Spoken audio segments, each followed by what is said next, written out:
Mesdames et messieurs, bienvenue à ce flash de l'information sur TV Chandelier, la chaîne qui répand la vie de lumière. Ouvrons ce flash de l'information avec une activité au siège de l'église protestante baptiste Œuvre et Mission. Jour J-2 pour la fin du jeûne de 30 jours au siège de l'Épébomie. Les chrétiens de l'église centrale des Œuvres et Missions finissent bientôt le temps de jeûne baptisé « Le temps de ta stabilité a sonné ». Les participants à ce temps de jeûne ont pu bénéficier le vendredi 25 septembre dernier d'une veillée de restauration avec le sous-thème « Combattre les ennemis de notre bénédiction ».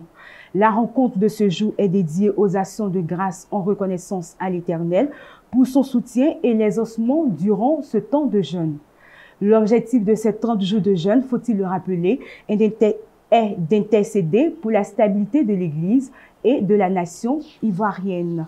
Toujours à l'Église centrale des Œuvres et Missions internationales pour parler de remise de diplômes. 12 leaders chrétiens venus de diverses communautés évangéliques en Côte d'Ivoire ont reçu leur certificat de fin de formation à l'Institut biblique des Œuvres et Missions le lundi 21 septembre dernier.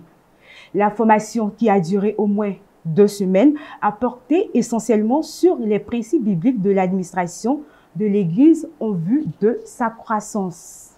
Société, une coopérative promeut la consommation de l'amande de cajou transformée à Zouenoula. Cette promotion vise à susciter auprès des populations en général et particulièrement celle de Zouenoula, zone productrice de noix de cajou, l'adoption de l'amande comme ingrédient dans les habitudes culinaires. Des journées de promotion de la consommation de l'amande de cajou se tiennent à cet effet en ce moment du 23 au 7 octobre 2020 dans le département de Zouenoula. Une note de santé à ce niveau de l'information. Lutte solidaire contre le Covid-19. Plus de 60 pays riches soucieux de la gestion de la crise du Covid-19 dans les pays pauvres se mobilisent pour l'accès mondial aux vaccins.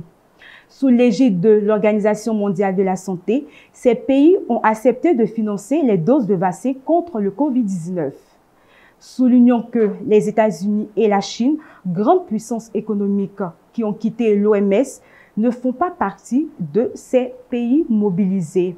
C'est ainsi que prend fin le flash de l'information. Que Dieu vous garde et à très bientôt.